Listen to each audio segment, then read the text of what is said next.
Hello and welcome. My name is Kim Smith. Come join me in visiting the butterfly garden I designed for Willowdale Estate. Located in Topsfield within the 700-acre Bradley Palmer State Park, Willowdale is the restored arts and crafts stone manse and former estate of Bradley Palmer and is under the umbrella of the Massachusetts Historic Curatorship Program. The home was magnificently restored by the Fondetti Forsyth family and in 2007 became fully operational. Under the guidance of proprietor Briar Forsyth, catered weddings and special events are held in this stunning example of an arts and crafts home and garden. During the arts and crafts movement, an appreciation for natural landscapes and native plants blossomed amongst landscape professionals and home gardeners. In keeping with the naturalistic spirit of Willowdale, we are growing many of the native wildflowers and cottage garden plants popularized during the arts and crafts period, uniquely combining historic plantings with a modern passion for creating an entirely organic habitat garden that is welcoming to both people and pollinators. I designed the gardens to invite and support butterflies and myriad species of pollinators throughout the growing season. In early spring, the grounds are awash in native flowering trees, shrubs, and wildflowers, bloodroot, rockbell, and bunchberry, to name but a few, along with ephemeral tulips, jonquils, and forget-me-nots. Even the front autocourt is planted with nectar-rich flora attractive to Lepidoptera, the ruby-throated hummingbird, and native pollinating bees. In the center of the autocourt is planted the North American native pagoda dogwood, Cornus alternifolia, with its creamy white small florets so attractive to bees and azure butterflies. By midsummer, the butterfly-attracting stalwarts are in full bloom. The stunning black swallowtail, nectarine from the butterfly bush, is generally widespread and common. You can tell she is a female because she has more blue iridescence and because the dorsal sides of her wings are punctuated with white dots, unlike the male black swallowtail, whose spots are yellow. Both male and female have the characteristic orange spot dotted with a black center on the upper surface of the hind wing. She is nectarine from the nano blue butterfly bush. Although native to China, it is a wonderful butterfly-attracting shrub and is not invasive in our region. We are looking at a hummingbird clearwing moth coming towards us, and it is often mistaken for a ruby-throated hummingbird because of its similar coloring. Clearwing moths, members of the sphinx moth family, are unusual because they fly during the day and have an unusual method of drinking nectar called swing hovering, shared only with certain bats and hummingbirds. Around to the back is the butterfly garden that surrounds the horseshoe-shaped courtyard where all outdoor events are held. The doorway leading from the house to the courtyard is embowered with morning glories, native honeysuckle, and monarda. The great spangled fritillaria is a grand butterfly to behold, and with a wingspan of 3 inches is the largest fritillaria found in our region. The brilliant spangles on the wing undersides are comprised of special iridescent scales that catch the light, detracting predatory birds. Here you can see it is probing each floret deeply for a drink of nectar. Female great spangles deposit their eggs on nearby violet plants.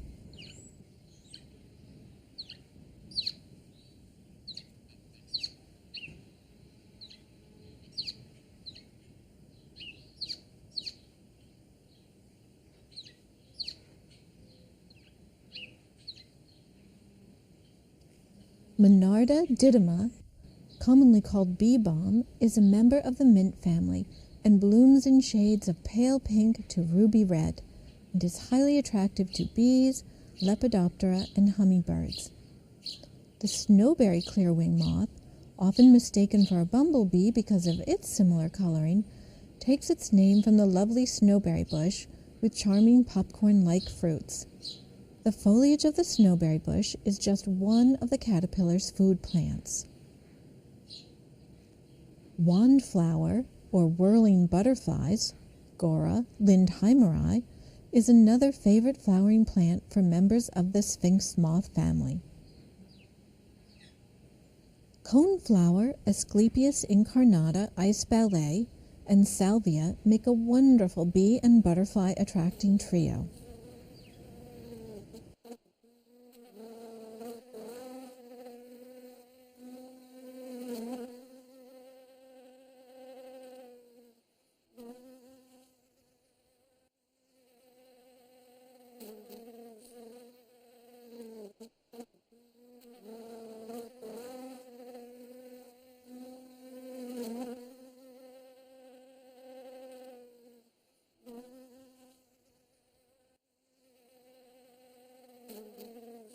Great drifts of pure white flowering Phlox paniculata David bloom for over a month.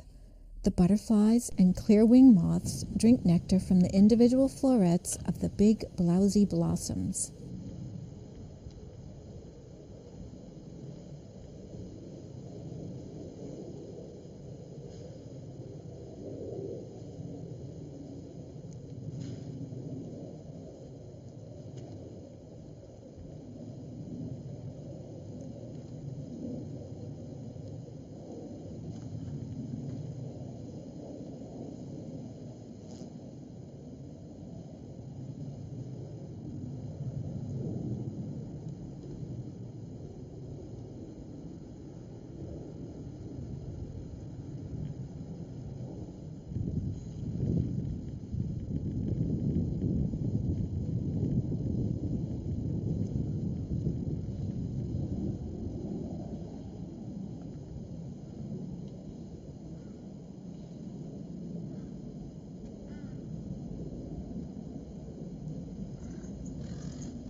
Joe pieweed grows 6 to 8 feet tall. We planted it on the sunny side of the courtyard, adjacent to the zinnia patch, and it is a bee, butterfly, and hummingbird magnet.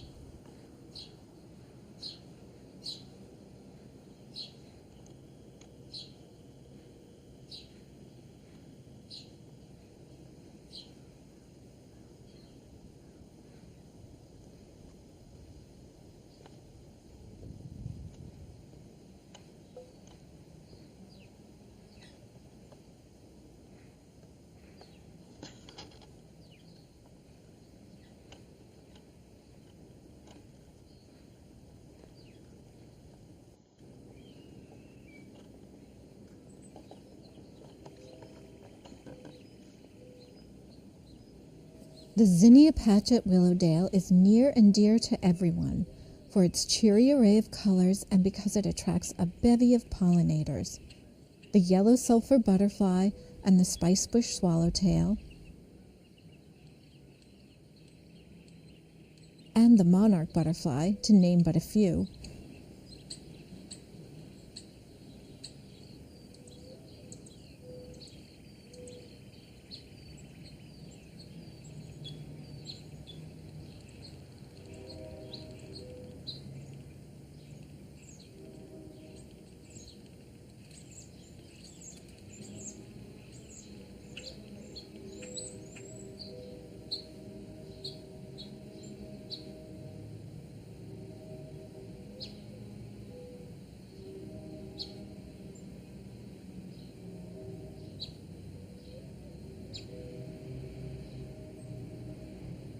The diminutive eastern-tailed blues have a mere 1-inch wingspan. This little group dried their new wings on the pink zinnia after just having emerged from their chrysalis.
The eastern tiger swallowtail is one of our largest butterflies. Although I believe in Massachusetts, where their ranges cross, we are often seeing a hybrid of the Canadian tiger and eastern tiger swallowtails.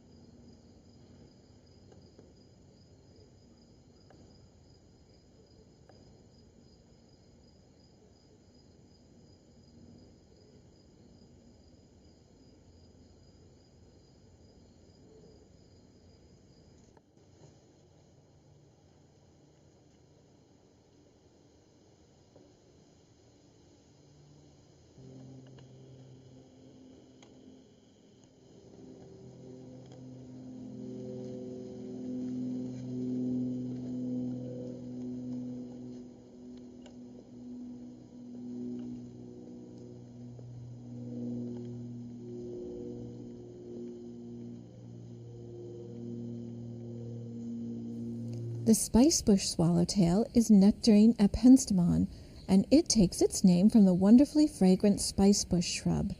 It's caterpillar's host plant. When out in the garden, the surest way to distinguish whether or not you are looking at a spicebush swallowtail, as opposed to a pipevine or a black swallowtail, is to count the large orange dots on the ventral or underside of the hind wings. The spicebush swallowtail is missing one orange spot, third in from the inner margin.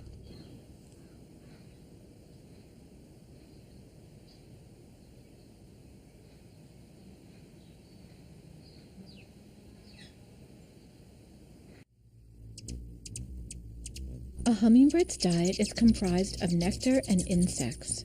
We lure them to the garden with a variety of nectar-rich flora, including several native honeysuckles. Oh, she's getting a bug.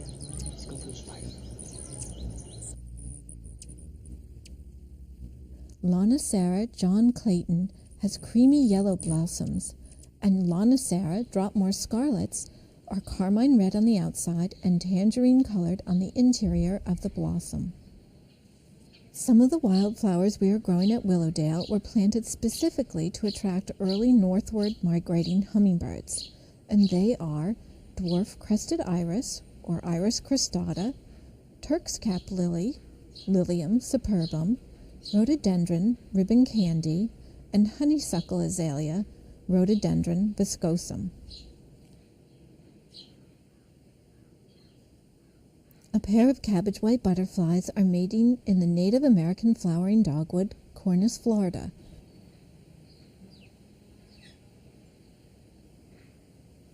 The red-spotted purple is nectaring from native meadowsweet, Spirea latifolia, and here it is nectaring at Asclepias incarnata, or marsh milkweed.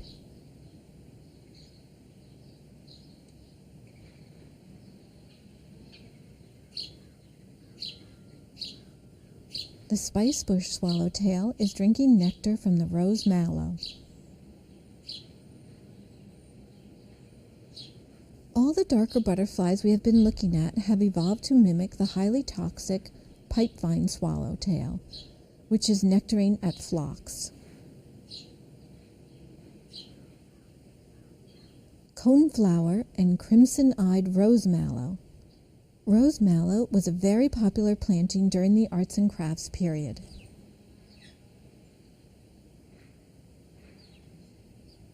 Showy goldenrod and meadow blazing star, or Liatris ligulistulus, are wonderfully attractive to monarchs.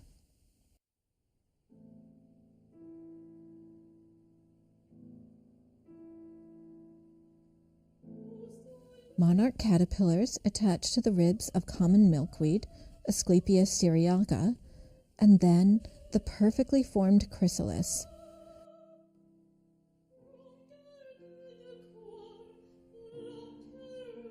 The newly emerged monarch drawing her wings on Asclepias tuberosa, or butterfly weed.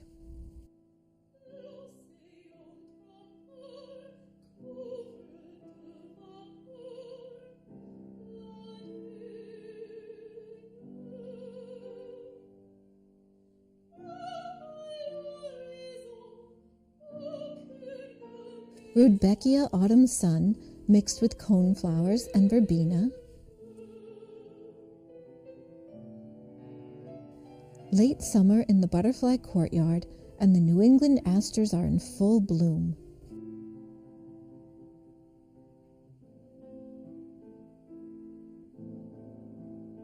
Joe pieweed, New England asters, and goldenrod were planted extensively in American arts and crafts gardens.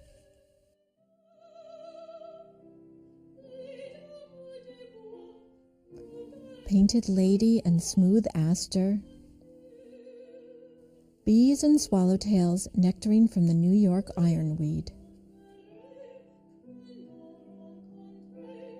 I hope you enjoyed this window into Willowdale's welcoming haven for the pollinators. Join me again in another episode of Through the Garden Gate. Live beautifully.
Hello and welcome. My name is Kim Smith. Come join me in visiting the butterfly garden I designed for Willowdale